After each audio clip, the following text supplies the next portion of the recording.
So yeah, gobstoppers. What are you, Willy Wonka? Yeah. All right, I started They recording. got Goobas here? Are we recording? Yeah, we're recording. Oh shoot! We have to first catalog what Harrow podcast this is. But you should do the intro while I find the number. Hello, everyone. Welcome to Harrow Podcast. We're gonna find out. I don't know what episode it is, but I'm here with trusty old Bryan. And what park? Where are we in? We are at Wearsdam Park. Wearsdam Park. We recorded some vocals here as young chaps when we did our one of our Thrill Village albums. So Harrow Podcast has 6 videos, so I'm thinking this is number episode 7. Because the last one was with East Hall Corner, right?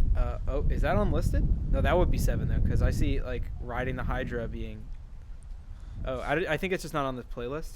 Oh, did I not add it? Yeah, I think this would be 8. This is 8. Scratch the whole. I haven't updated the YouTube channel. Sorry. Yeah, that East Hall was 7. We're 8 right now. Right. So that's good. Okay. We got 2 handmans on deck here. We do, yeah. I'm gonna take a seat. So this is gonna be a fun episode. We're gonna. Well, actually, let me do a proper intro. Yeah. Yeah. Harrow Podcast, episode 8, right? Yeah. Episode. I forgot. Yeah, it's episode 8. Follow me on at Harrow Podcast or Harrow Recordings 666 on Instagram, and that's my only link. 666. I need a fix. No. Well, we'll talk about that. Yeah. I actually do like that song. Okay. Spoilers. Yeah, and that's it. So we're going to talk about the band Say Anything. So I'm taking a different angle to this. Okay. I'm going to say that the real thesis, my thesis here tonight, which is a Say Anything lyric, is that we're talking not about Say Anything, but Max Bemis, the auteur. The auteur. Yeah. This is And I think the hook here, and I think without getting into how we feel about everything, is going to be about how a lot of people are like, oh, Say Anything, the band that is a real boy. They have the Sexual 2 song about the phone call, and then they're like, yeah, and he has other stuff. But I think what we're going to get at here tonight is that they have a lot more. They're like they're better looked at as a band as a whole than like the band that had that one album and then subsequent albums that did weird things. Yeah. So now we're instead going to focus on how he has developed and give us a impressive body of work throughout time. Something to take inspiration from for the future, which I think is good. Hey, before we start though, we should say what we found. We came up to this pavilion that we're recording in right now, and we found this plastic bag that had 2 books in it and the note. And you want to read the note? Yeah. So there's a Holy Bible, Old and New Testament, and then God in the midst of every day. That is a Hackman book, which I don't know if it's the author or is the Christian Bible book distributor Hackman. Oh, it's Ruth Hackman. Well, God wrote it. Oh, that started the bookstore, Hackman's Bible bookstore in Whitehall, Pennsylvania, which is now defunct. Doesn't exist anymore. When I was a kid, I got VeggieTales DVDs from there. That's how I know about it. Nice. And I got before I went to L.A. when I was like 13 or 14, I had a gift card there that I got through some church thing, and I went and got a Norma Jean CD from there. Oh, which one? Oh God, the Aftermath, and I did not like it, and to this day I still do not like that album. I don't remember that. It is their worst album, but I listened to it on the plane on the way to L.A., and every time I hear it now, I think about like how awful it sounds and how it's like the most generic, soulless. It sounds terrible. There's no bass. You should listen to it. It's not good. Everything else it's not good. Everything else they did was amazing, but like it was the first album with the new vocalist. Okay. And he's good on that album, but he's not like he's not the weak point. Anyway, that's not important. What does the note say? Yeah, the note says, "Please take this gift as a love offering. This world is very wicked, and it is coming to the end when Jesus comes back. Everyone on earth who is not saved will not survive. Jesus Christ died for our sins. Accept Jesus as your Savior. Ask for forgiveness of your sin. Change the life you live. Soon it will be too late." It's an eerie thing to find. Yeah. They did take the time to put the books in a plastic bag, which was helpful because it is raining. The other thing that made me kind of like weirded out is when we pulled in here, there's another car waiting. No, there wasn't. There was by the other really? across the road. there is also a to and from gift card thing that we didn't. If you open, you'll Gift see. card to Applebee's. No, not gift card. Sorry. It's got a little cute puppy on it, Oh. and it says, "God has a great plan for your life. Trust Him." And then it has a verse from Jeremiah 29:11. But I feel like if we read it, we might invoke some demons. So let's not do Okay. that. Yeah. We're here to Or talk invoke- Max. All right, let's talk Max. So we're talking about the band Say Anything. What made you want to do this as a topic, real quick? I was driving to Connecticut last weekend, and I was thinking like, oh, I should do something to see Kevin because I could give him some shirts that we just printed, some Thrill Village shirts Fire that shirts. are very They're very nice. We are down to single digits, so you gotta move fast. You gotta pump them out here. Yeah, I was like, I should see Kevin, but we haven't done a podcast in a while, and I was listening to I was driving through New Jersey, so I always put on like a band from New Jersey when I drive through New Jersey. I was listening to Thursday's album, City by the Light Divided, and I was like, I really connect with this album. This is such a classic, but like a lot of music I enjoy a lot, but I don't have an avenue to talk about it. So it'd be cool if like when Kevin and I see each other, we discuss and dissect something that we both care about a lot.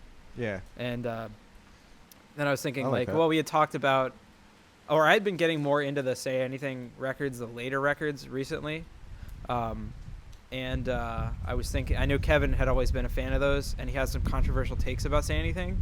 So I thought it would be a lot of fun to just dive in there. Just dish it out. And just dish it out for an hour and see what comes up. Because it's something I always want to talk to him about because... like the thing I was talking about earlier, like the thesis of the thing being that Max Bemis is like this actually underrated character, despite the fact he has like one of the most popular pop punk records ever. But him as like his post career, like if you go on Sputnik, like none of those new records are better than like a 3.3. People don't like him. Huh? People don't like him, or I don't feel like you meet a lot of people that are like really understanding him as like a whole artist as opposed to just being the guy that did Is a Real Boy and then wrote records about that afterwards. Yeah. And lastly, personally, I had a big like mea culpa on it because I was like a big Hebrews hater when it came out. The album, not the people.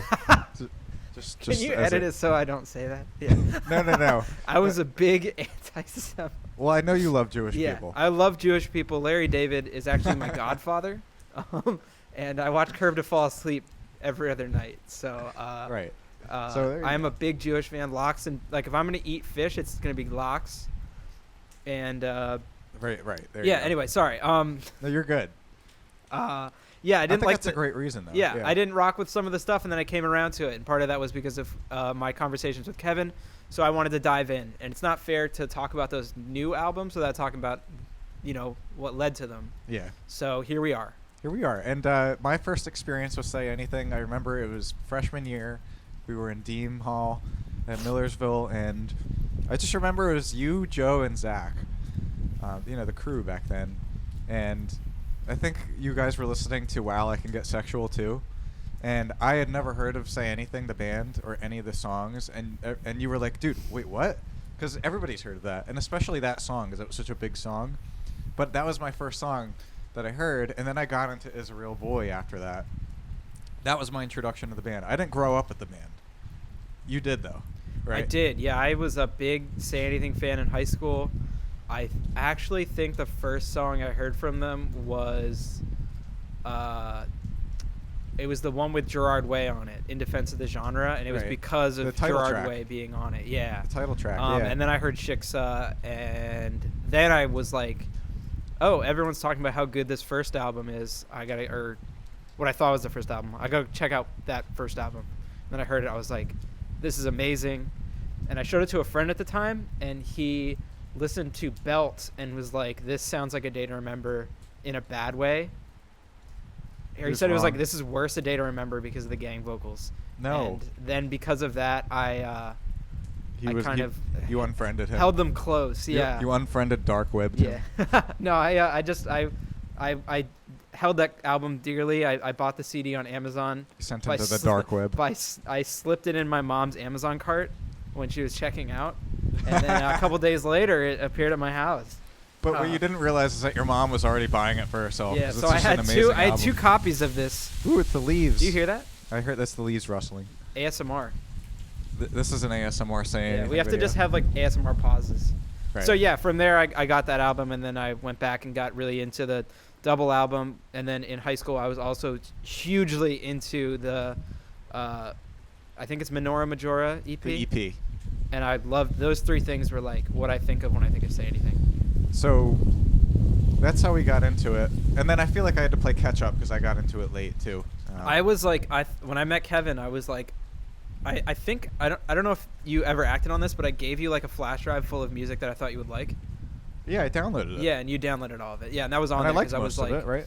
I think so. Yeah, it was like that, and Gatsby's I think was on there. I don't know if you listened to that. I did, and I liked it. And I didn't think that's where I gave you all the Deftones too, because you were like, he We was were a big talking Team about Team Sleep Sleep. head. Yeah. So I guess we're gonna go. So here's the format. We're gonna go over each album, and we're gonna go over like kind of each of our high points and low points song wise. Maybe talk about some lyrics, and then at the end of this baby, we're gonna wrap it up and we're gonna rank them. We're gonna rank 'em. We're gonna rank them. But here's the real question: do we count that first album called Baseball, Modern? Well, technically we Modern shouldn't. Baseball. Because, what is it? What's the Modern Baseball song? Which one? Bullshit! You fucking missed me. That one, whatever it is. Oh, your Yeah. graduation? Yeah. It's been 3 whole years. I can't do the voice accurately, so I did it like a shouty punk voice, but yeah. I don't have the first album prepared for you. Any notes on So it? I don't really count it. It's super scrappy, and even listening to it, preparing, like being like, this is the album that comes before Is a Real Boy, it still doesn't make sense. Yeah. Like, it's not something I ever come back to. It's like a demo almost, right? Yeah, it's very demo-y. I think it's the... I know for the two albums after it, he like did the DI guitar thing. Well, he did that for Is a Real Boy for sure. Yeah, I think he did it for... It was everything was DI. Everything was DI. Which is crazy. But 'cause the guitar sounds baseball's so good. not, so it sounds like really like, Yeah, that's weird. Yeah, it's very juvenile. I like the song where he's like, I smell a rat. I smell a slew of them. Do you remember that one? I don't know. Where it's like- I don't remember anything about it. It's waltzy, and it's like heavy, and then it like stops for the chorus, and there's like a toy piano, and he's just singing like, I smell a rat. I smell That's a good one. But if I Okay. look at the track list, I'll probably be able to tell you what song is worth remembering. Okay. And then there's about an hour of music that is very forgettable to me. And I'm sure that people that listened to it at the time probably like it, but as someone that was younger when it came out. Yeah, so which song is good to remember? So Rats I really like. I think the song Manhattan is good. And then there is a song called Where the Hurt Is that has a hidden track on it that's like him and a piano. And I think that one was pretty good. And then I think the first two songs are good, which are Colorblind and Showdown at P-Town. Those are all things I enjoy and remember. But really the only other hook I can remember is like Into the Night. And I just listened to this album 3 times preparing for this podcast. And none of it stuck. So okay.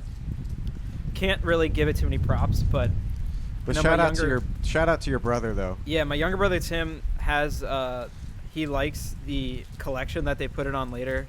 The All My Friends Are Enemies, which is early rarities. And it's over 3 hours of just early songs by him, but the first like disc of it, like it's a 3-disc thing, and the first disc is all just baseball. Right. And And then the second disc is like the Menorah Majora stuff, which is like Walk Through Hell. I don't know if I should just talk about those now. you can't, because I don't have. Yeah, I don't so think I remember that. we'll just get the stuff out of the way that I'm going to mansplain to you. Yeah, mansplain it to me. So it's like Walk Through Hell, which is a classic song. Oh, that's a Classic bonus Sandy. track on the Israel Boy. On Israel Boy, yeah. And then like You Help Them is like a good one, if I remember. Okay.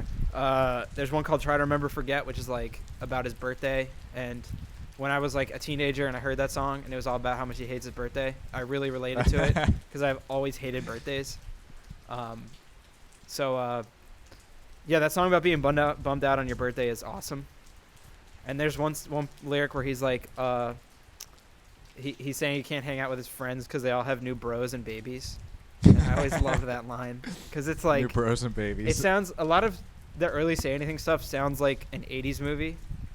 Like, not like the actual movie Say Anything, but like it sounds like something you'd hear in an 80s movie. Yeah. Or like Max Bemis was born in the wrong generation kind of thing, which I think is pretty funny and adds to the charm. But that song in particular.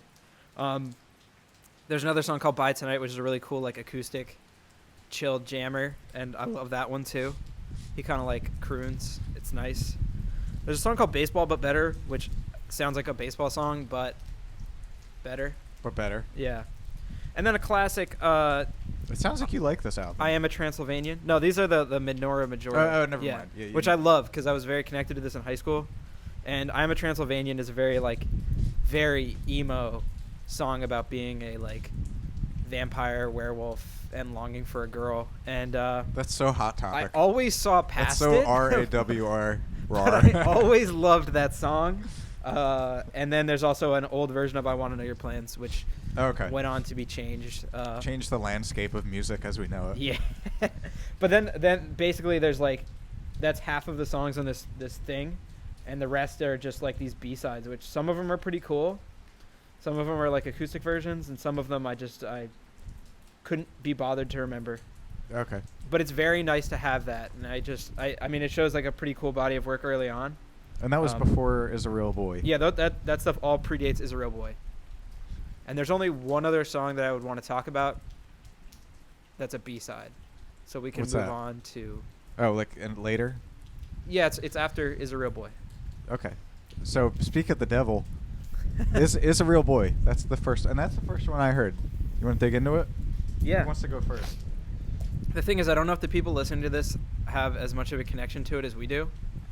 But if, for those of you who don't know, the 10-second thing was originally planned to be a rock opera, and then that got abandoned because it was like too much work for Max and the gang.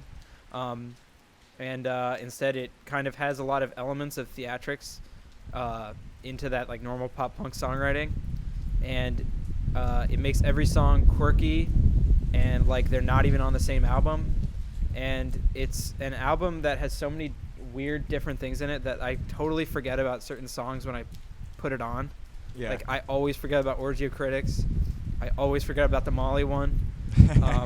And I usually forget about how much I love the Chia Like song. I Shall Grow. Yeah. And then so it's a lot of those back half songs I forget about, but then every time they come on I'm like, oh, this is like way better than I remember it. Right. So I know I would put it like top all time. Well, don't give your ranking of all the albums. Oh, sorry. No. Top albums in like a Topsters. Oh, yeah, I would too. Yeah. Not to give away our rankings at the end, but... yeah, it really is. Very important album. I could speak to it a little bit. Makes me think of my basement in high school. Really? Why? Because I would listen to it in my basement in high school. That's good. I would listen to it in your basement in high school too. You should have. Yeah. I think this album is great. I think I wrote down that it's very unself-conscious. It just feels like he did this whole album and he really didn't care like what anybody thought of it. It just, as a musician, it just seems like he made a lot of gut decisions, whether it was stylistically or kind of recording-wise or even lyric-wise. It just feels very uninhibited and free. And it's like you don't really get that a lot. A lot of people just try to be cool or try to follow some kind of trend. And it's just, and I could be misguided that I'm saying this, but that's what it felt like. It's just very, it feels very focused and kind of what he wanted to do. And I think part of that is owing to that fact that it was supposed to be something else, and that concept got abandoned. Right. And I think anytime I hear rock opera, it's always a red flag. Yeah. Because I can think about there was another, I don't know if you know about this, like another pop punk rock opera band called Forgive Durden that tried to do something very similar to Is a Real Boy, and they kind of sounded like Say Anything. And their rock opera album is, I don't remember what it's called, but it's horrible. It's like really? One of the worst things I've ever heard. And Green Day also did the rock opera thing. And Green Day is one of the most overrated bands, so... Uh-oh. Except for the Trey Cool. Except for Uno Dos Tre. I like anything that has to do with Trey Cool. I like Mike Dirnt. He's cool. I like Billy Joe, too, so... So, And then you know this already, but for those listening, there's a couple themes. There's more than two themes, but there's two major themes in this album where he's like talking about kind of waging war against the music industry, right? Yeah. And then the whole unrequited love thing, how he's like trying to have acceptance and love. Yeah. And it's really cringe a little bit, but he like sells it. He really sells it. So there's a weird dichotomy there, which kind of plays into the theatrics thing, where he's really selling things so much that you're wondering if he's sincere, but I think a lot of it is character work, and he's not being serious. Like he's not. It's not autobiographical like you think. No, but he is really selling it. Yeah. No, he definitely is doing some kind of story, some theatrics. Mm-hmm. What are the favorites? Well, one more thing I want to say is that I found he said something on Twitter that I thought was cool, which is probably a lot cooler to me than it is to you. But the "Every Man Is a Molly" song was. Every man has a Molly. Every man has a Molly. What did I say? Every man is a Molly. Oh shoot. That's gender bender. I don't know. That's a. I don't think. Not good. What year was this album put out? 2004 or 5. I think 2004 for the original, and then they put the "Was a Real Boy" out, and that was 2005. Okay. I think I could be wrong. We were not woke enough. Hopefully, someone in the comments is telling me I'm wrong, but not that anyone would know. Some but neckbeard. Actually, it was the summer of 2003. It was June 13th. Watch that be right. It was inspired. The "Every Man Has a Molly" song was always supposed to be a character work, and it was inspired by the Blood Brothers song, Denver Max, the salesman, which is about like a kidnapper creeper guy, and it was like saying how that's how people the analogy there was like people in the music industry are like that, and then Max Bemis kind of repurposed that to be like a boy girl relationship. Yeah. In the "Every Man Has a Molly," and then like he's taking it out on the fans of the bands that aren't buying merch. Because he's not getting laid. Which is hilarious. Which is a classic. One of my favorite lines from the album. What? That's like, you goddamn kids. Best be gracious with the merch money you spend. Yeah. Yeah.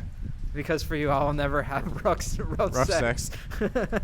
With Molly Connolly ever again. Yeah. Which is not a real person. Molly Connolly also sounds like a 80s movie character, which plays into the 80s Molly movie Ringwald. theme. Yeah, I guess that's probably why. That's probably what you're thinking And then of. Jennifer Connelly. Yeah, I don't know if she was an 80s movie. Maybe, you know what? That's exactly what he was thinking, probably. Well, Max, we cracked the code. Max, if you're there, speak up. He does not give a shit about this. He's like, Max, blow a fat cloud for us. Well, because he vapes? Well, because like in the one liner notes, he's got like a big vape cloud. Oh, yeah. Yeah. I don't think it is. Anyway, if we're talking about hot tracks on here. Yeah, I want to hear yours, because here's the thing, I always am dumbfounded with how many amazing songs are on this album. Yeah, and they're consistently amazing. They hold up. There's not a problem. Oh, the other one I forget is always forget the Feudal. I always forget that that's a song. Is it one of my favorites? Yeah. Maybe. I don't know. I actually don't know if I can pick a favorite. You didn't have like a handful of favorites? I do. I can tell you that the ones that weren't my favorites in high school, such as Spider Song, have become like ones that I think of as my favorites now. Okay. And also the part where he says like you have the shoes that do in Spider Song? Yeah, in Spider Song, like in the bridge of that, also plays into like the 80s movie thing. Yeah. Or that sounds like maybe more 60s or 50s, but I love how dated that sounds, and it's awesome. Yeah. Dated in a good way, as opposed to some other songs that we'll talk about on later albums that are dated in another way. Yeah, I mean, Yellow Cat gotta be up there. We also have to talk about what you told me about Yellow Cat / Red Cat. What am I about to say? The fun fact about that song. Is it about the Weatherbox thing? Yeah. It was like the reason why Brian Warren went on to do Weatherbox. And this was before I heard the album, and I was like, damn. Because I already liked Weatherbox at that point. Yeah. I was like, wow, this one song got somebody to... Because he didn't want to do music before that? Yeah, I don't know. Or he was playing like hardcore or something? I don't know. And then he wanted to do quit music? Yeah, I don't know. Okay. But something like that. Yeah, I told you 2013 or something. I don't know. Well, it's been a long time, but you want to hear my favorites? Hey. Yeah, let's hear your favorites. I like everything, but here are the standouts. Whoa, classic. What was one of my least favorites back in the day? So Really? Yeah, but that's a grower. Yeah. The Writhing South was the first one that I liked from this album. Awesome choice. Alive with the Glory of Love is kind of like the classic. Always makes you think of the music video where it's kids at camp. Because it's just like kids running away at camp, which is like really, really dark given that it's about the Holocaust. Yeah. But I love that music video, and it makes me think that the whole album is something you could listen to at summer camp. Oh, it's yeah. Which I love, and like that. I love summer camp, like the idea of summer camp. So that's it gives. Did you ever go to summer camp? Yeah, I went a couple times Okay. in growing up, but it was like Bible camp, so it was like really weird. Yellow Cat / Red Cat is another favorite, and The Feudal. The Feudal. That's another one of my favorites. He's an A-side hitter right here. I mean, and also least favorite songs. Yeah. I put an orgy of critics, but it's not even that bad. Like, it's still an amazing I would song. miss it if it weren't on the album, but I always forget about it. Yeah. Yeah. Yeah. So that's me. Do you want it? And then lyrics? Oh, I could tell you my least favorite. What? What's yours? I feel like it's Admit It, but No. I don't want to commit to that. Well, I love it ever since you told me about it being kind of related to it. Oh, A yeah. certain So the thing person, is, yeah. Admit It changes when you realize there's people that it describes very well. Yeah, That's and a- it's really that's- funny. Yeah, it's funny. Do you want? There's a lyric from Woe that maybe make you like it for it, but he's like, so now I'm forging ahead past all the plutocrats who sold me out. Go sob in your bed. If life is twice as pretty once you're dead, then send me a card. Do you remember this? Yeah. I'm still the optimist, though it's hard when all you want to be is in a dream. I thought that was a cool line. There's a totally weird, but there's like a B-side version or like a other alternate mix of that song where he like way auto-tunes parts of it for effect, and it sounds really silly. I wish I'd listened to it earlier, but like I always think about that whenever he at Did that you do last that part. line? Like Yeah, that? I think it's at that last part where it's like That's the bridge, I think. yeah. I like that one a lot. I like how fun it is, and not like Fun the Band, but it kind of does sound like Fun the Band. Yeah. Yeah, no, it doesn't. it's actually good, so there's a difference there. I like those picks. I really don't think I can say like, oh, I'll tell you that my like dark horse favorite is Slowly Through a Vector. That song is like always What's been the dark super. horse favorite? It's like comes from behind and is actually. Like, Oh yeah. It's That's like a no great one song. talk. It's a sleeper pick. It's like Yeah. no one talks about that. But Because like, the second half of that song is where it goes like, ha ha ha, show me what you got. Amazing. I love that. Yeah. I don't know why, but it. I don't know. Yeah. It's like I can't explain why that song is very impactful, but that part is like such a hit for me. It reminds me of Scanner Darkly because it's like referencing through a glass darkly. It's like slowly through a vector. Yeah. It's kind of the same Yeah. kind of rhythm. Oh, that's cool. I love the title, love the lyrics because I have no idea what they're about. Yeah. But it's like passing slowly through a vector, Yeah. I don't and know then what he's it's about. describing like damp with fog and all this stuff. So it's like it's very visual, but the visual changes between being like something very earthy, and then kind of about a business sector. And I always think because he's from LA, sort of urban sprawl kind of thing. Yeah. And it's kind of like I imagine it's like seeing, and they recorded it in New York, so it's like two very dense urban parts. But It might be about a music industry. oh Concept. man, I like to not think about it like No, I don't. I mean, it's. I like to think about it as like some sort of like weird merging nature and human design thing, and kind of like hazing out and seeing things as kind of blurred. Right. I imagine it's about some sort of like drug-induced stupor, but I think that song is like an all-time favorite. I'll probably pick that as my favorite on the Okay. album. I like that. Yeah. Should we go to In Defense? And I'll just do a quick note on Was a Real Boy, which is the Okay. EP recorded in a garage as the re-release that everyone knows for having Wow, I Can Get Sexual Too. But it's got some other great songs on it, and people should listen to that. Walk Through Hell. Walk Through Hell, and there's also a B-side that's only on the like vinyl box set version that I have, like the 10-inch box set, and Yeah. it's called it's a heavy song. It's like the heaviest song he did, and it's called But a Fleeting Illness, and he's like really angry, and it's awesome. People should listen to that. I don't think I've heard that one. It's sick. I should show it I to you. wouldn't have because it Yeah. was only on your box set. All right. In Defense of the Genre is the next one. It's This the is double the album. this is the beautiful dark twisted fantasy of Max Bemis, where he gets all of the refill me. where he gets all of the pop punk and emo superstars, just like how Kanye West got all the superstars together for an album, right? Rick Ross and Nicki Minaj. So, correct me if I'm wrong. This is definitely his dark, twisted fantasy. Yeah. And it's so massive. I also love that, like, even before, like, the Kanye connection comes in later in his career, there's always, like, this, like, for some reason, Kanye and Say Anything makes total sense as, like, comparisons. Yeah, because they're both, well, first of all, they're both bipolar. Yeah. And they both sing about their illness, but they're very uninhibited creators.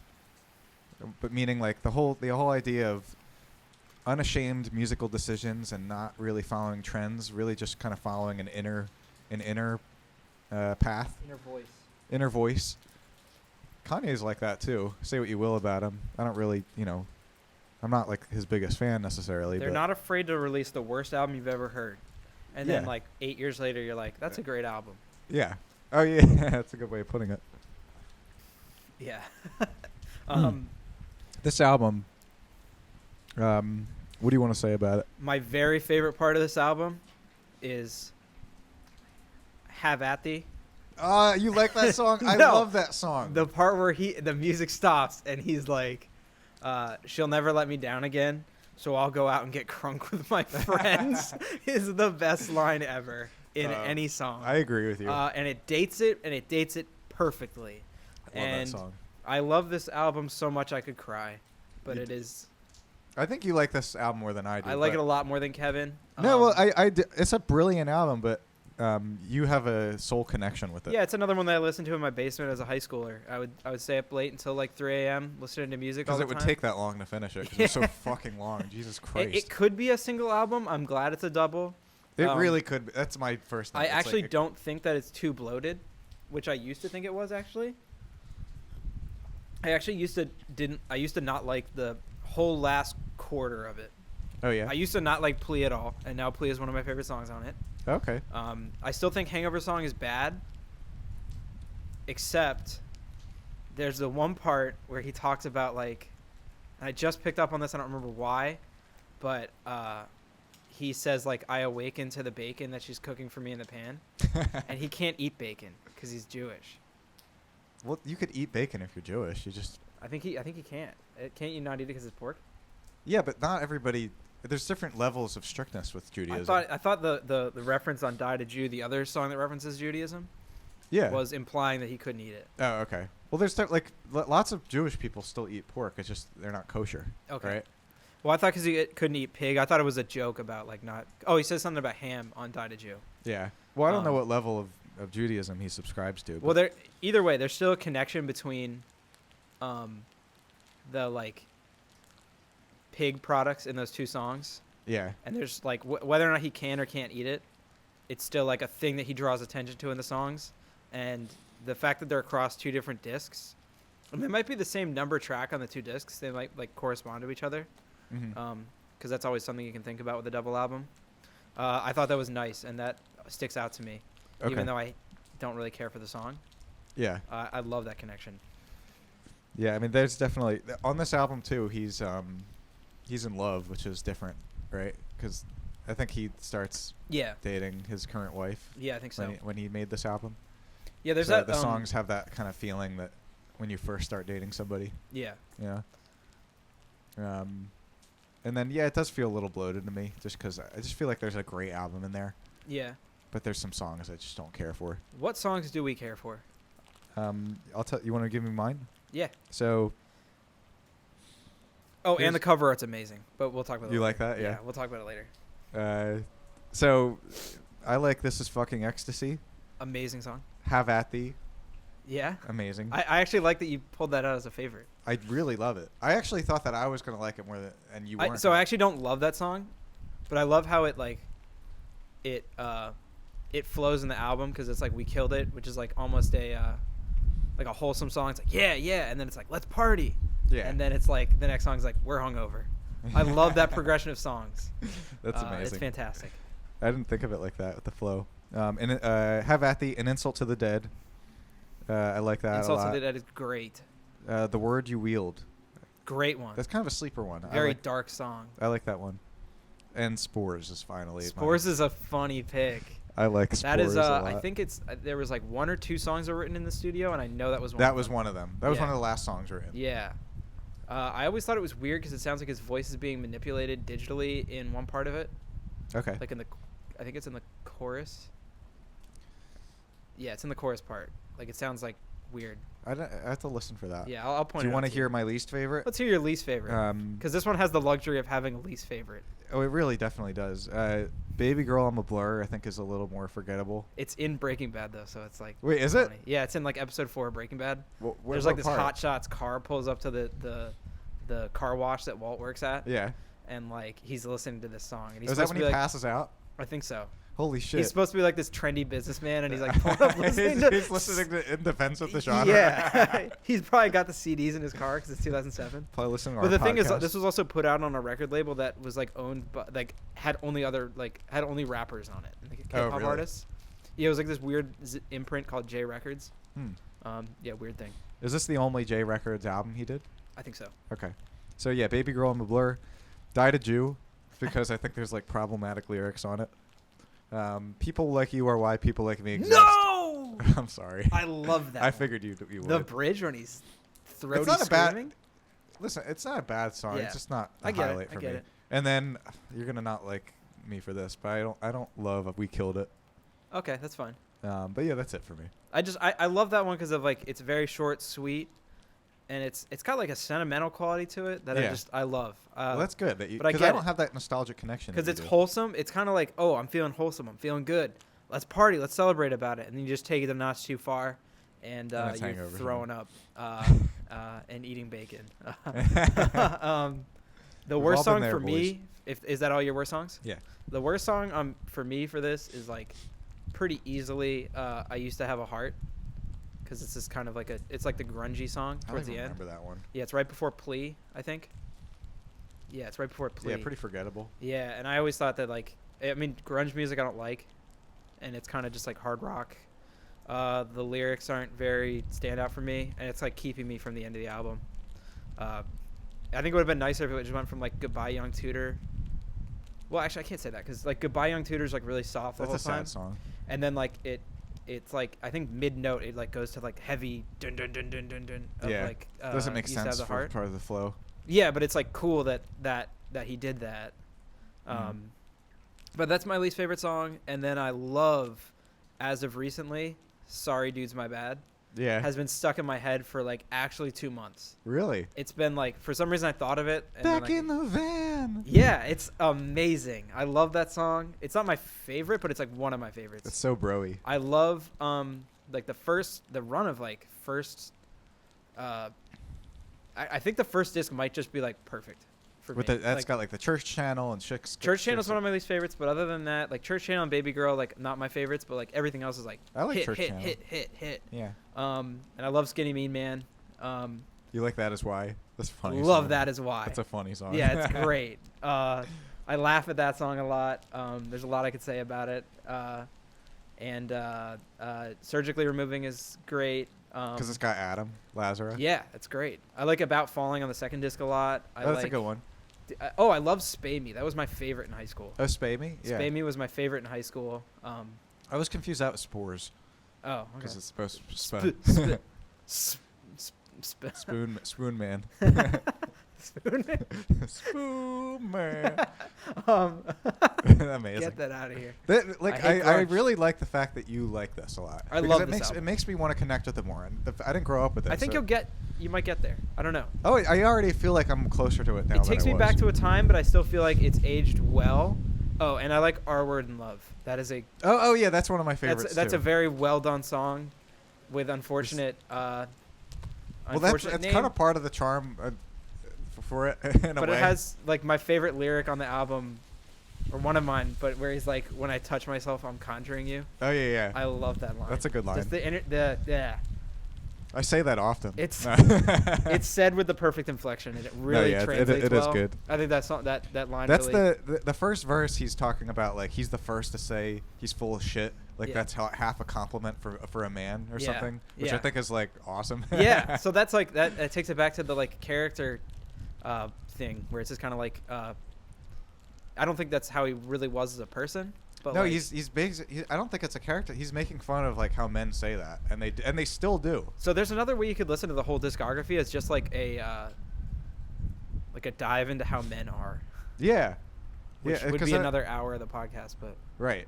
But he's basically, and people still do that. They're like, the self-deprecation is supposed to almost hide the fact that people are shitty Yeah. because you're kind of saying it, but that still makes you shitty. the man thing is something that I will come back to on the last album, and Okay. it will make everything We're tie gonna come together full super circle. nice. So, anything else you want to say about this album? I'm sure I'll think of it. The Gerard Way feature is amazing. Do you have a favorite feature? It's okay if you don't. No, not really.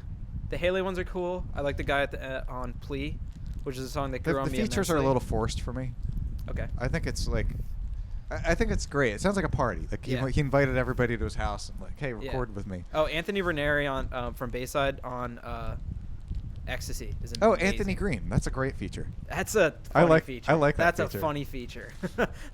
I just love it. I love Anthony. I always Green. wonder who did the puking sound, but I kind of don't want to know. At Probably the same time. And yeah, I love this album. Yeah. And I don't expect to love it every time I listen to it, or like when I go a long time without listening to it, I'm like, well, I like this. Still do. Such a great follow up. Yeah. And then I actually there's one B-side from back in this era that I forgot to mention that's called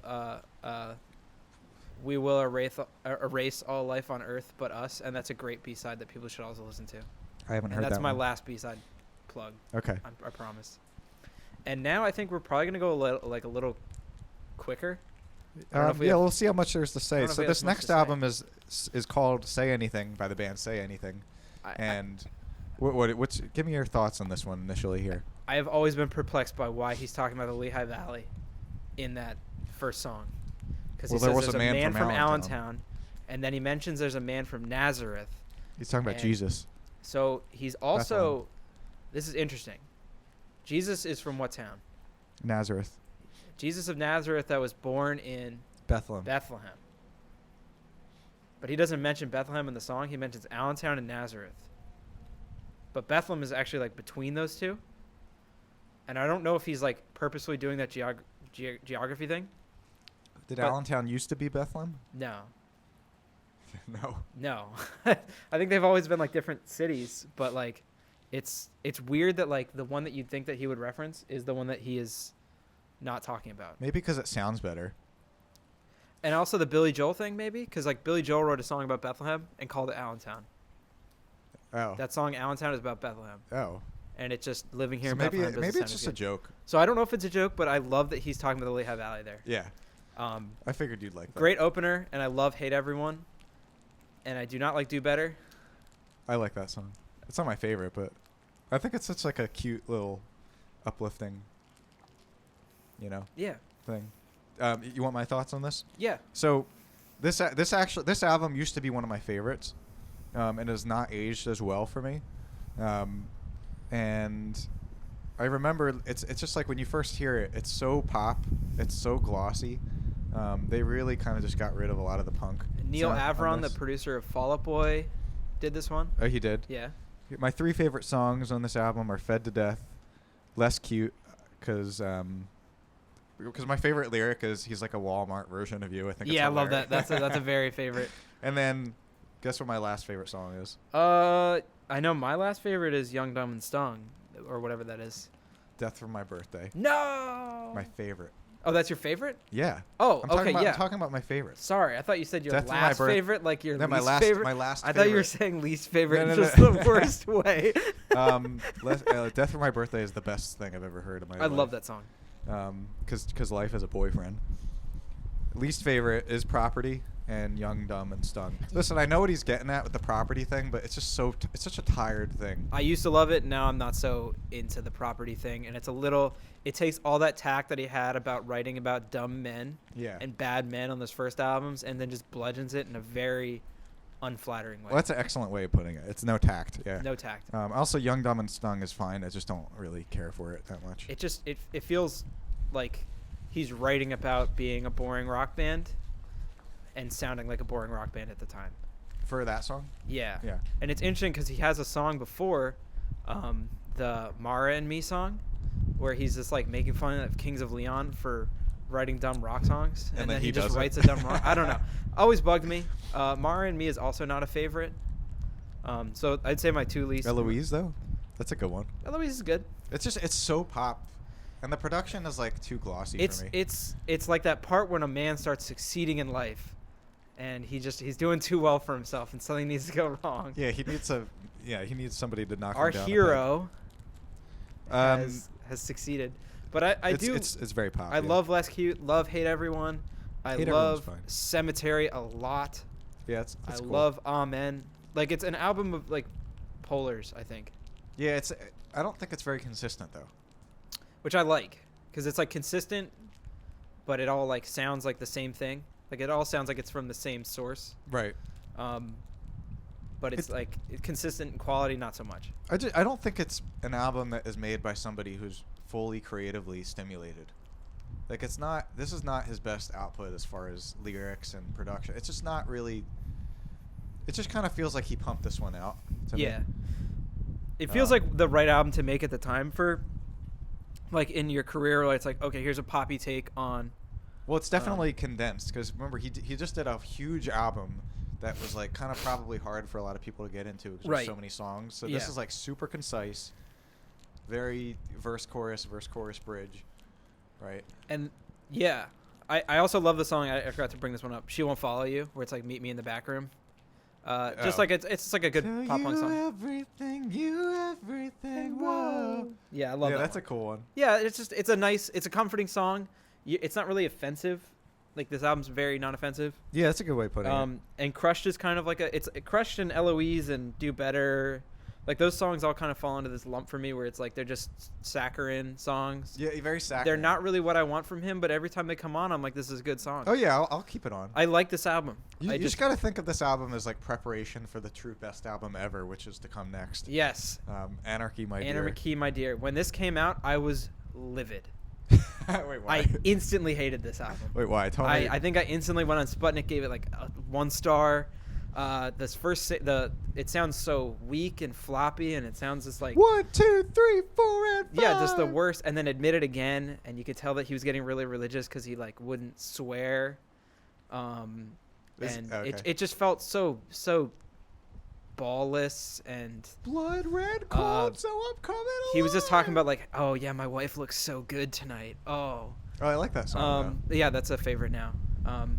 And just it's Dude, my man wants to just talk about how hot his wife is. Yeah, which and we both listen to Copeland, so it's or like Rob Zombie. Copeland and Rob Zombie literally both do that more than him. Wait, do you remember those evil memes where it's like evil something or other, and yeah, then it's like yeah, the opposite? It was like evil Rob Zombie, and it was like my wife shouldn't get that role. I didn't see that. That's my favorite one. And then I didn't see any more after that. It was perfect because it was just like they were Listen, done. I think it's nice to. So the other thing about this is you could tell that they went from like the progression was weird because it was like huge double album where balls to the wall, everything happens. Super polished album where they're totally buttoned up and everything sounds huge and big, even if the songs aren't great all the time. It's like it's very like well done. You can love it the whole way through. Like, you have a great time. And this was like it sounded so cheaply made. And What, like, Anarchy? Anarchy. It sounds like Well, you know what his goal was, right? something to do with like punk crap. I don't know. Yeah, like I think it's his like folk punk. No. I think it was sort of like that. He made this album Say Anything, and it was poppy. And I don't know how well it did, but this was like supposed to take that sound, and then he wanted that sound with an edge. He wanted the punk. Because it was kind of a tame album. Epic fail. Was it an epic fail, though? No, it's not. I let's talk actually about what's like good this about album it. more than I like this album more than I used to. So I think it's more consistent than the album previous, but Interesting not take. nearly as high highs at all. But it's more like none of the songs offend me really. And you want to hear what's good from it? What's good from this? There's 2 songs. The that's song good "Say from it. Anything" is great. That's one of I them. love that song, and "So Good" is good. That's pretty good. It's not my favorite, but it's. There's another song that is really good. It's one of my favorites. There's but another song on this album that It's is not- really is it good. Sheep? It's Overbiter. How does that one go? Oh, that's the the one like where it's like do. at It's the like right boy at the right time. okay. Did it? Yeah. It's like the funky one. Yeah. Great I think song. "Peace Out" is alright. No, wait, is "Peace Out" the one about like you can go get high without me?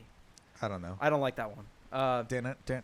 I listened to like the albums I wasn't familiar with as much like 3 times to prepare for this podcast in the last like 3 days, And there's still so much of this that I just don't remember. Do you remember the title track? The worst piece of shit I've ever Dude, heard. it's like a ballad. Anarchy, my dear. Yeah, that's the worst. That and Admit It Again are terrible. Made me want to throw up. Like, just legitimately terrible songs. Max, I Forgive You. And I think, is Night Song on here? Yes. I think that one's okay. That's a good one. It's not the But, best. just it's not the worst album of all time like I used to think it was. So I actually kind of look at it more positively now. And I think it's actually a very pleasant time aside from, like, the garbage power ballad of Anarchy, My Dear. Yeah. That just drops it down and a peg. Admit It Again when it's like, the crap rains down. That You don't one, like that? hate that. And it's like trying to do Admit It Again, Yeah. as the title implies. And it really points out how floppy the album sounds, and it's a cool take, like a cool idea, and it just doesn't track. Yeah, the Admit It Again was supposed to be like a life raft for this album. It just totally did not help it. But also naming a song Say Anything after you put out an album called Say Anything Amazing. is awesome. Baller move. Condemn my race to 10-star genocide. album. Love it. Yeah. Again, the Jewish thing coming through. So yeah, not a terrible album, but not a fan.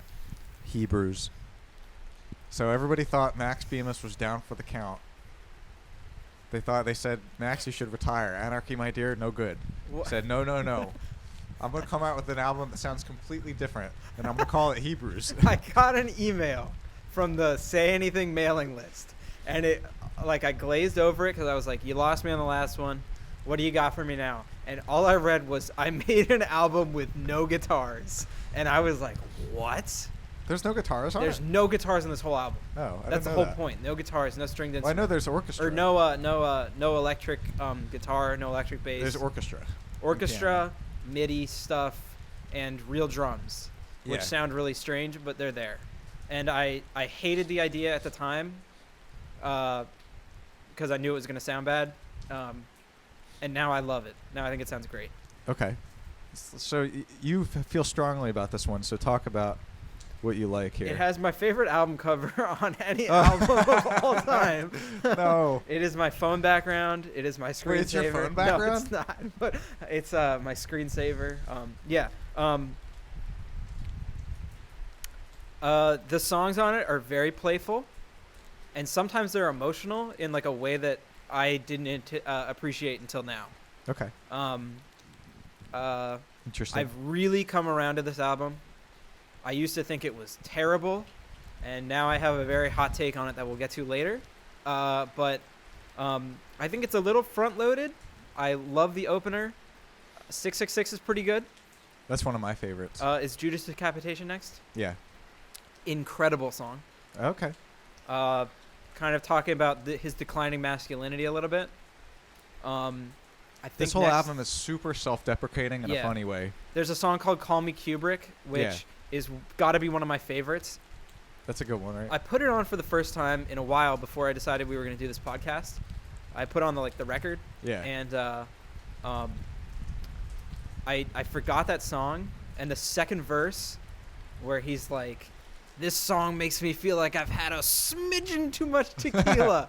I had to physically pull the lever, lift the needle. I was laughing so hard. And then he the next line, I drop the needle down so I can listen to that line again. I get through it, and then he's like, you probably shouldn't chase poison with 4 full-on Red Bulls. And I lost it again. I thought it was so funny. Admit it again. Because I'm just imagining him just waking up chugging Red Bulls. And then there's another line about someone spiking his 15th espresso.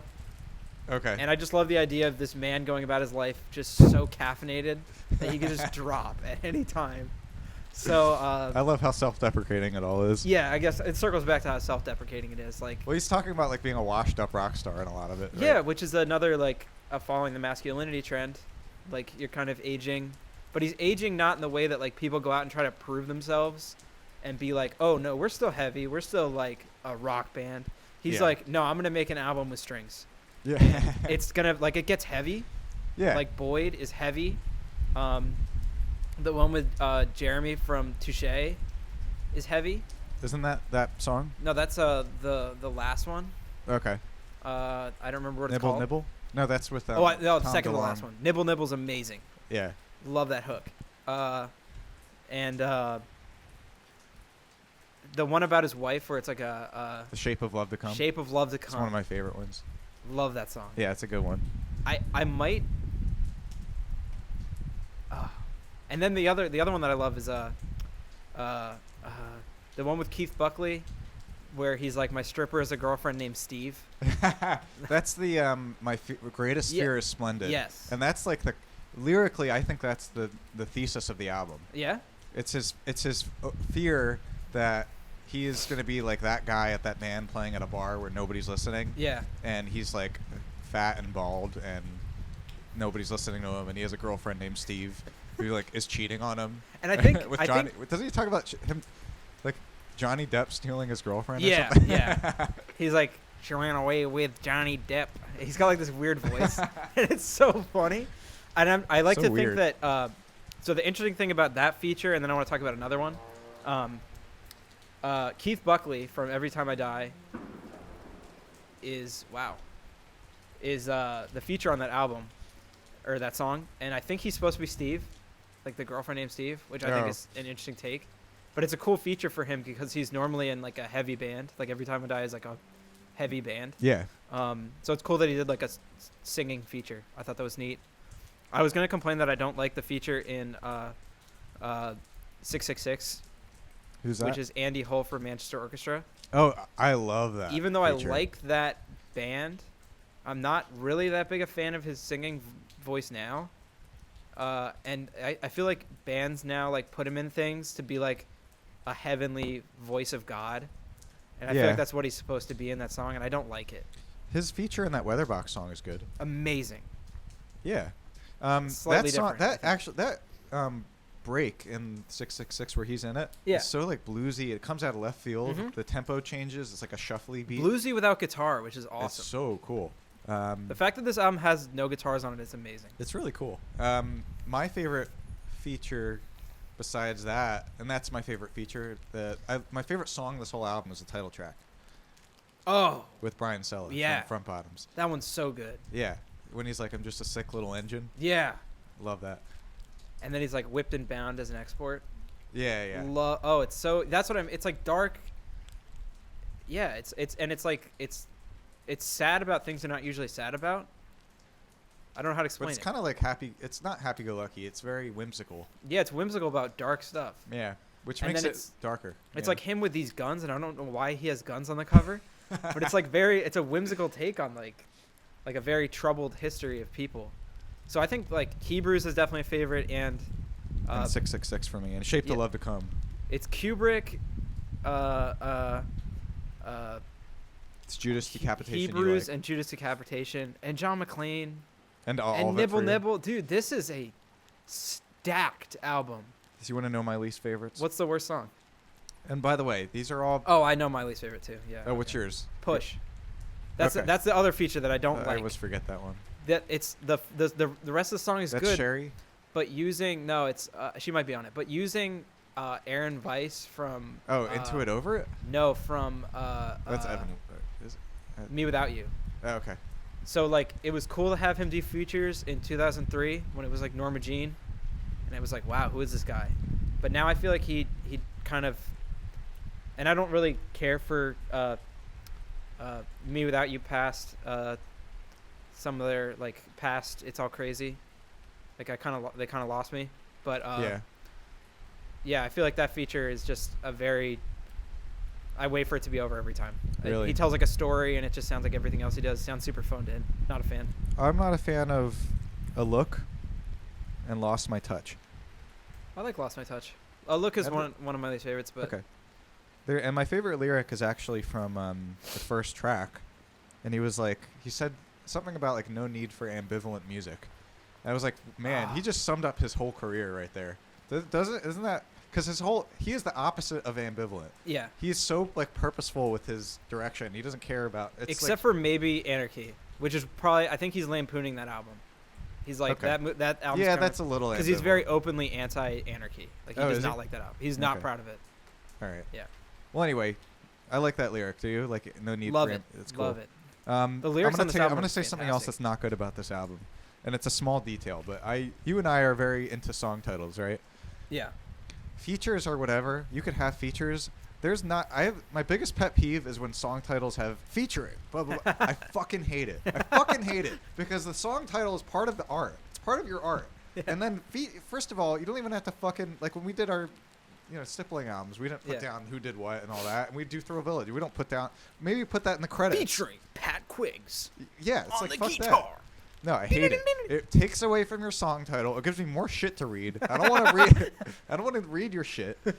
And also, it kind of like, it just visually looks bad. It makes me not like the album as much. He should have put it in Hebrew, so you have to read it backwards. Yeah, he should I have don't done know that. Is that correct? Yeah, you read it from Yeah. Okay. the other. All right. Yeah. But yeah, hate features. Yeah, I agree with that. The thing It is, feels self-important and stupid. I got this album because it was like $5 a double decker, and I was like, oh, that's funny. I'll get it. And I'll give it to Tim. And now I listen to it. I'm like, I am so glad I got that because I don't have to listen to it. I'm glad you like it. I don't have to listen to it on streaming, and I can just be like, sit back and listen to it without having to be like, oh, what's the song? Oh, look, featuring 7 people. Oh, it's a lot of people too. Yeah. So I'm so glad to have it. That'd be funny if on our next album, all the song titles say feature Bryan Dean and Kevin Yeah, Goldfinger. we're doing it. We're like, no. Thanks, Max. Max is like, yes, it worked. I don't know what he's doing. What if he was like a huge fan of ours? I wish. Secretly. I wish. That'd be so cool. That would be amazing. So Hebrews. It's probably an underrated album. Underrated. Underrated album. Speaking of underrated, what comes next? This next album is I Don't Think It Is, which is an album and a half. I'm going to start this one, if you're okay with it. So in the same way that Is a Real Boy is uninhibited, pure gut decisions, unashamed, unself-conscious, this has that energy more than any other album previous, in my opinion. I feel like he's got balls of steel with this album. Balls of Steel, Max Bemis. They should call him Max Balls of Steel Bemis. Miss. Max Bemis Balls of Steel. Balls. Bemis of balls. Steel Bemis. Steel Bemis. Yeah, Jeff Fuel can't melt Steel Bemis. I don't like it because Bemis sounds so close to penis. That's what he says in the song we were listening to. I just showed Kevin the Punk Goes Crunk song where he does the Got Your Money. Yeah. And he refers to his penis as the Bemis. Wow. There you go. I also said penis. Keep that in mind. So it kind of the songwriting's great, and this is definitely more of a lo-fi album in the recording quality, and it lends itself to the songwriting, I think. And It don't.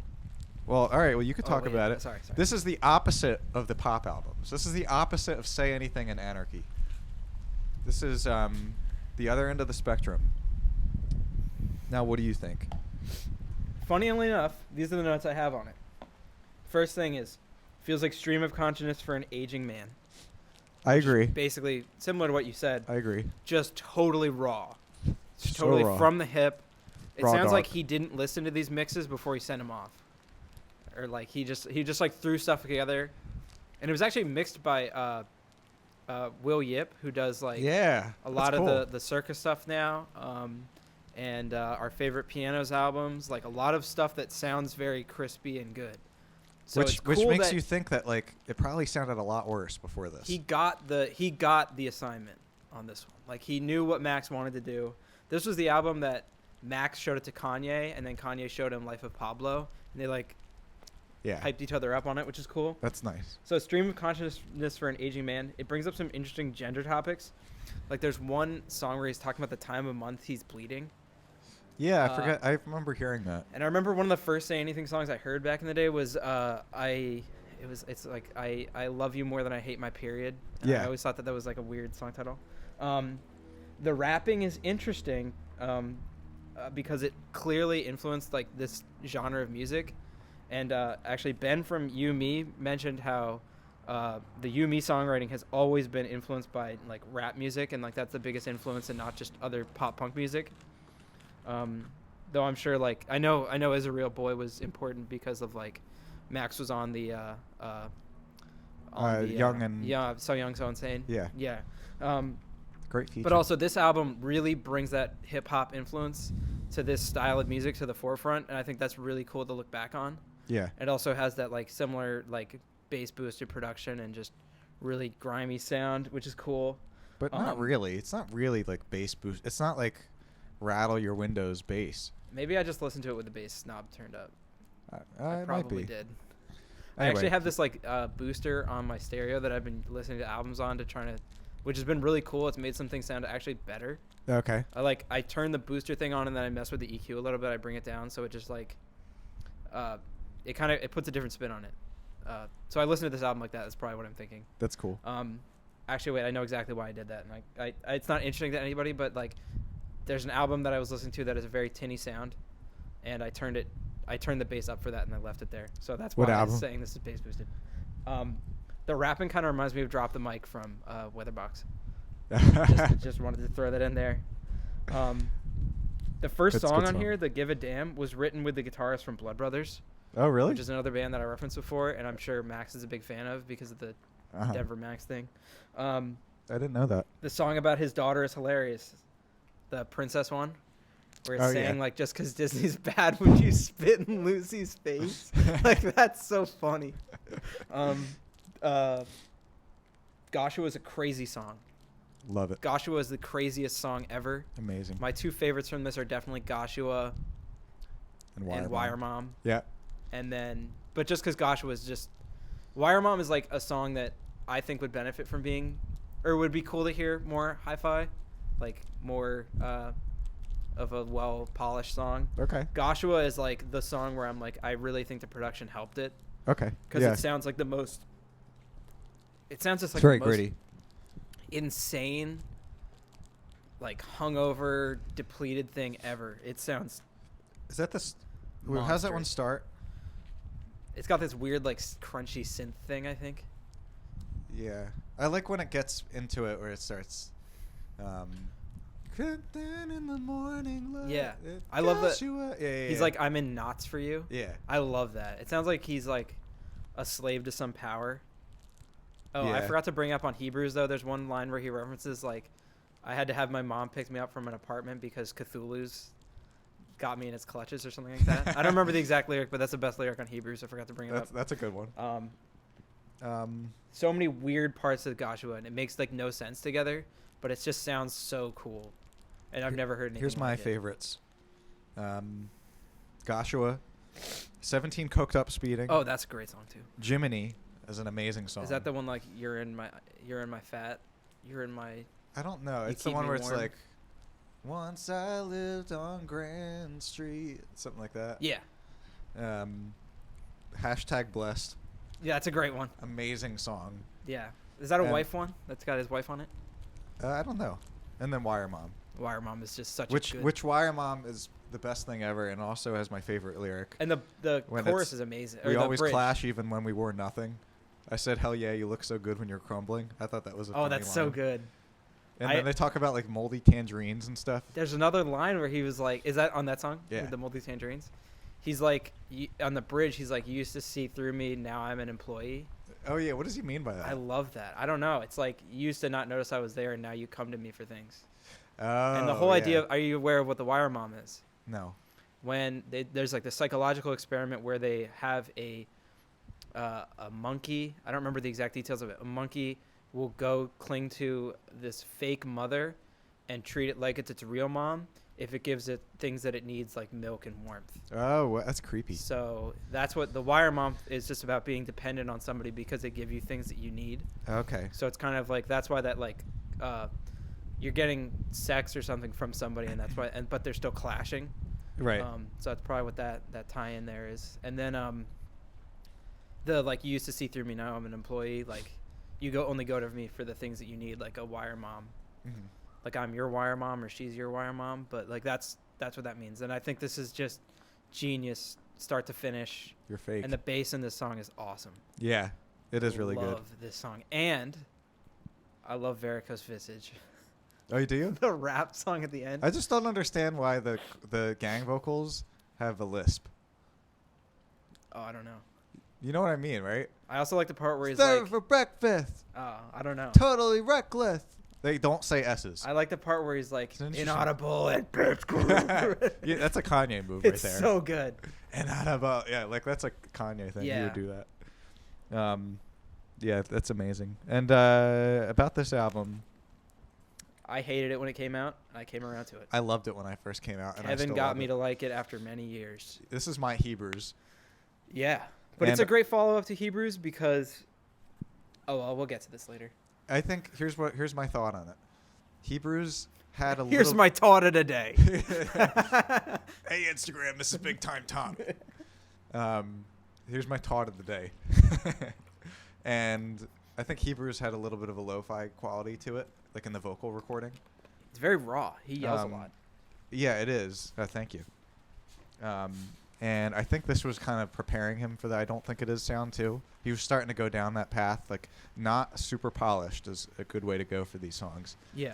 By the way, the two songs that I think hit the least, I actually put Varicose Visage as one of them. It's funny. But It's also yeah. the Bret Easton School of Witchcraft and Wizardry. Yeah, I don't like I think that. it's a okay song, but it doesn't really fit the context of this album. It's not. It's too like I don't know. It's too sad boy for this album. Is that the one about like the sexual misconduct thing?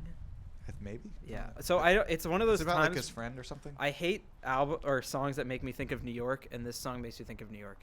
Why the Bret Easton? Wait, why? Yeah, I think it's about like New York people. At least that's how I always read it. And I don't know. Bums Do you me have out. any least favorite songs besides that? That one and Give a Damn is good. What's track 3? Well, there's Give a Damn, 17 Coked Up Speeding. Yeah, which those are both good. Rum. Rum is good. Rum and So Numb I think are pretty solid. So Numb, yeah. Yeah, and then Then that's like Goshua, and then Goshua and Jiminy, and those are all Princess. good. And then it's Bret Easton Ellis, which is whatever. Blessed is great. Blessed is like really great. And then is it? I think you need to listen to #Blessed again. I do. Yeah, no, I like that one. I'm not knocking it. Let me just pull up the track list because there's I think something I'm missing. Also has the best album cover ever. We're gonna get there. Attaboy is good. Attaboy! Attaboy. It's not one of my favorites. It also Attaboy gets like serious in the second half. It's Princess. Yeah, okay. Yeah, Princess is like a funny song, but it's not. I don't love it.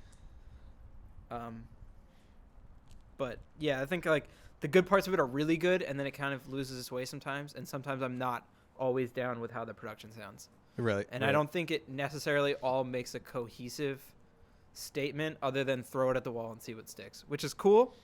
And I think what he was trying to do, and it definitely, I love the hip hop feel to this. I agree with you. The flow Um, could be better. Yeah. Yeah. Yeah. I love having Varicose Visage as the last song, like the Attaboy into Varicose. Do you like the Visage last is great. line? Do you remember what it is?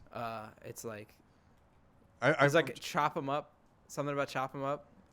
it's All right. Yeah. wait, no, we have to look it up because I want to make sure I get it right. Anything else you want to say about this before I find this? No, I'm glad that I really came around to it though. Well, my phone just died. So what's that last line?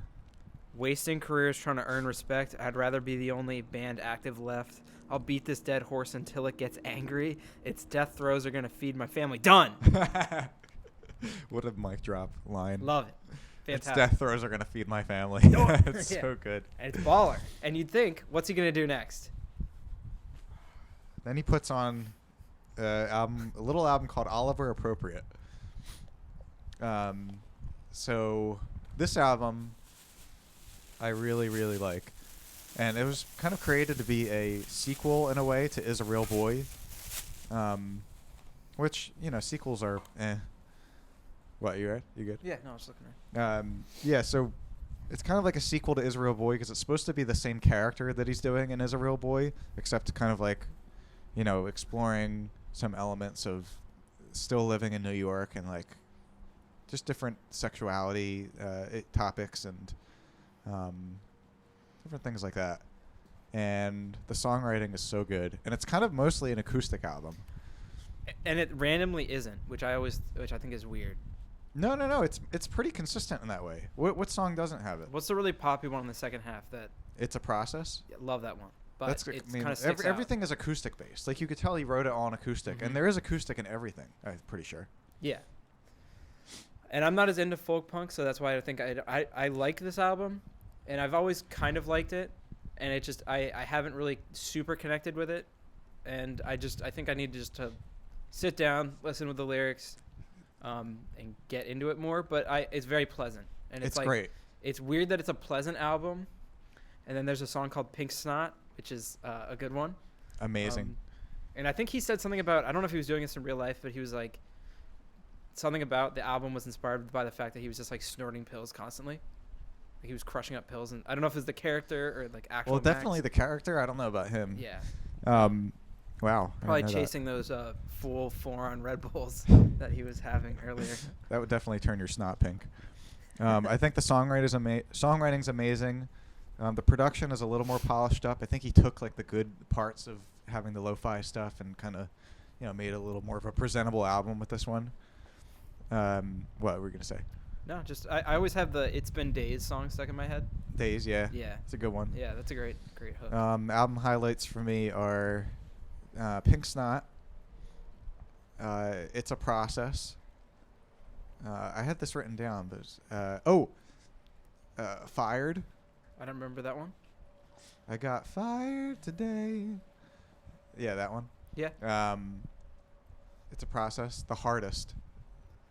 Oh, and New Jersey. New Jersey? Which one's that? That's the one where it's like, tonight I'll meet my friends. We were once the greatest. Oh, that's a good one, yeah. Coming back. My thought on that one is actually, it sounds like what he was trying to do on Anarchy, but done better. Like where it's just a wholesome song. Yeah. It sounds like Say Anything the song, but, just more folk punky. Yeah. It's like that same sort of style where it's like wholesome and just it puts a smile on your face. I like both those songs a lot. I don't really like the idea of concept albums too, but the songwriting is just so good on this. Yeah. I think this is like some of the best songwriting he's ever done. 30-minute concept album is also interesting. Oh yeah, it's so short. Like a short little concept album. Yeah. What are some highlights for you? Super pleasant album. I like pretty much the ones you said. Days, New Jersey. I think Pink Snot is good. That's a great song. And Sediment is good. Oh, the last song? Yeah.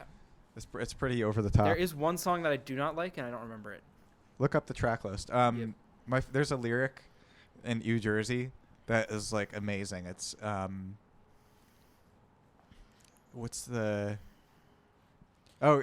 he's so start a side project with a boutique label, but I'm pigeonholed, so I'm hardly able to ever feel as high as I do tonight because I'm actually high. That's amazing. And there's another one too that's kind of in that same vein. Is Send You Off a weird one? That's a great one. Or That's is about Your Father might be the one that I'm thinking of. Yeah, Your Father's good. A lot of them are about being gay, which is interesting. Because I think he's bi. Kind of how we're ending the masculinity thing, where it's like you go from like the scrappy guy, and then you like douche man, and then you kind of like settle into your old age, and at the very end you're like, oh, by the way, I'm gay. Oh yeah. And then I'm done. I broke up the band. I think I like that progression. You like that? Yeah, I think it's I don't know. It's kind of like a mic drop at the end. Not that like sexuality and things are like mic drops, but I just love how that progresses. Yeah, and, that's one of the things that I appreciate about this album.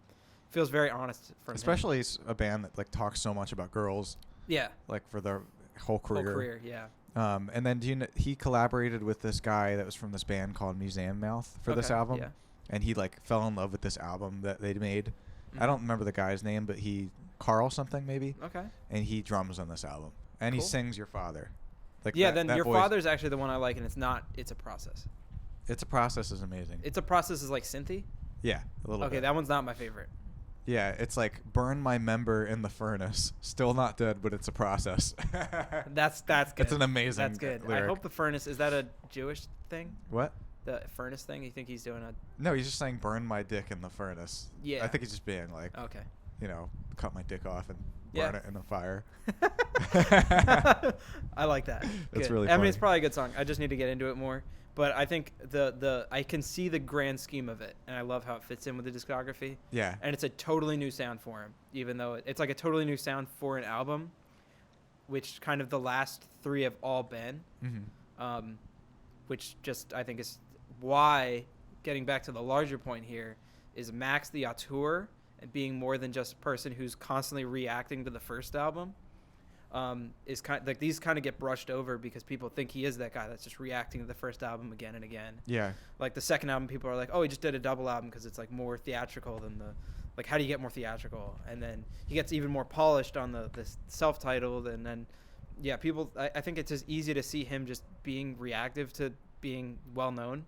Yeah. But he's actually like doing things on those last 3 albums that really will cement him as like one of the best songwriters, not only of the genre, but it's just very it's not to cut you off, but Yeah. it's very Toby Driver. very Toby. Because Toby Driver is also somebody who's well, I guess Choirs of the Eye is not his first real release, Yeah. but like, you know, Like it feels like he's always. you could say that Choirs is a real boy of experimental rock. And then I would say, Dowsing Anemone is like almost just as good, like Yeah. if not as good.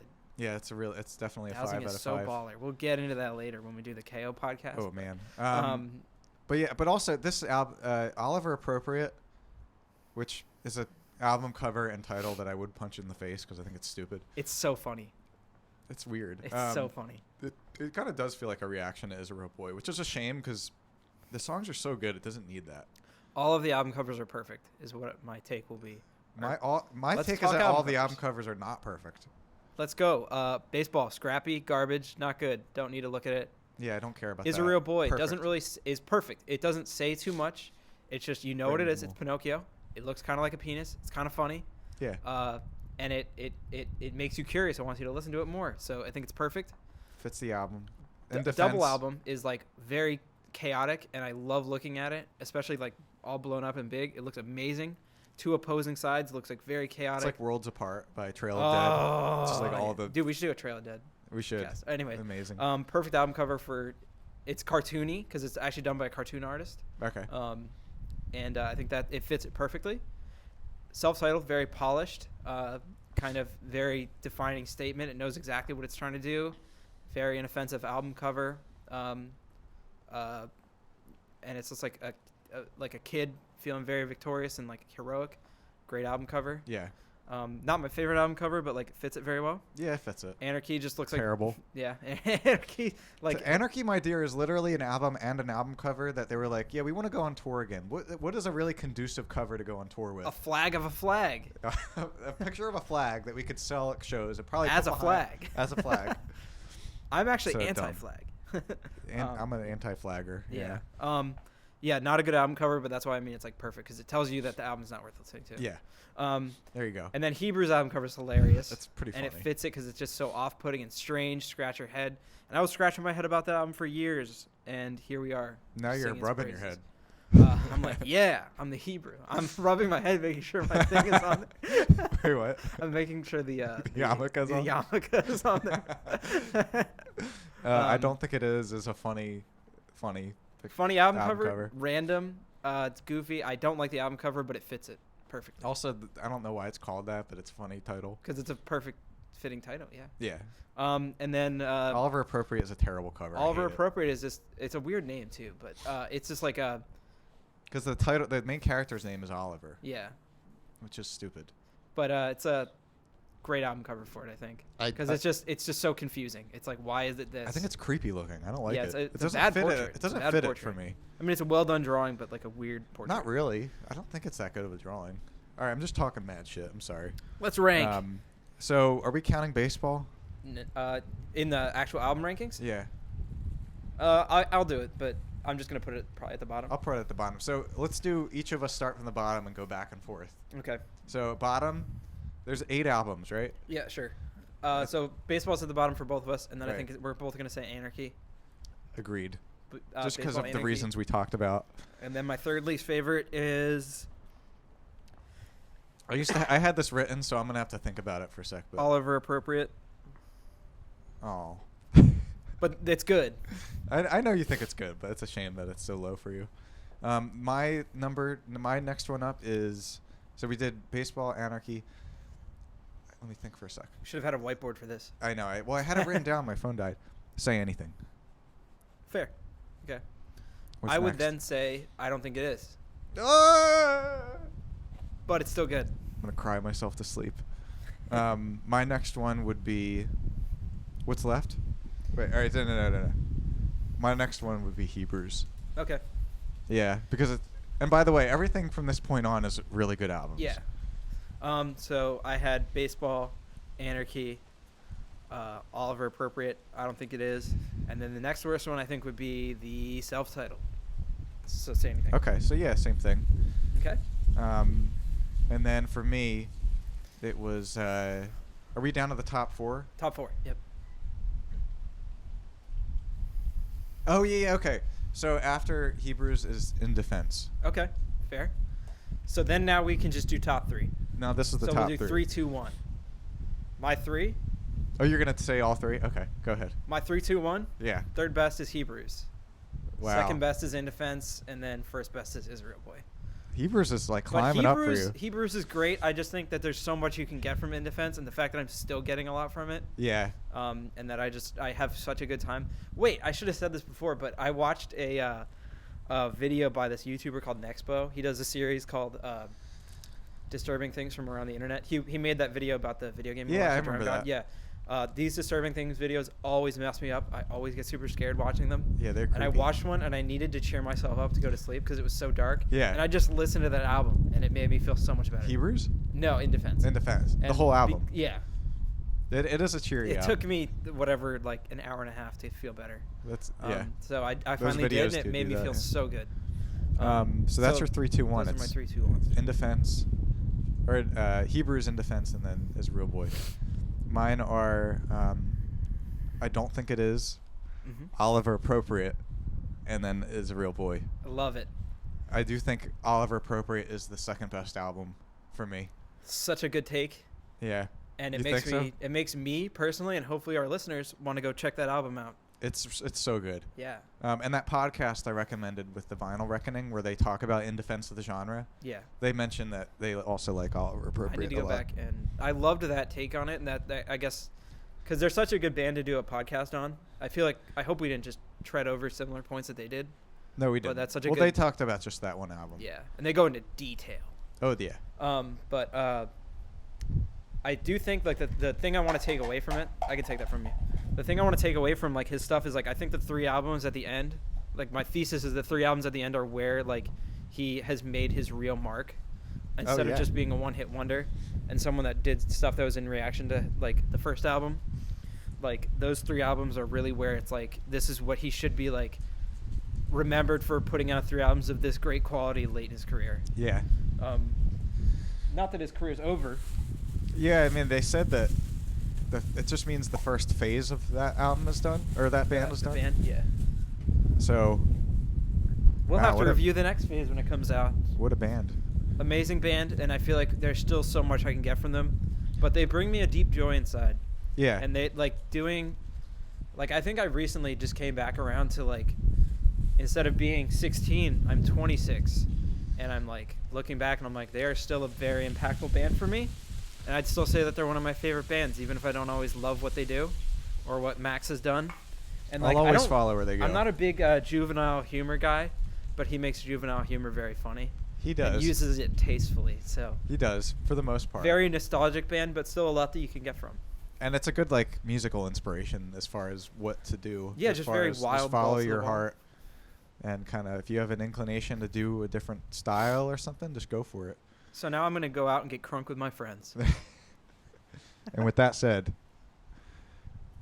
We'll do another episode soon. yeah. I had a lot of fun preparing for this and doing this. So Yeah, this was fun. We'll do another one. I just wish it was 10 degrees warmer.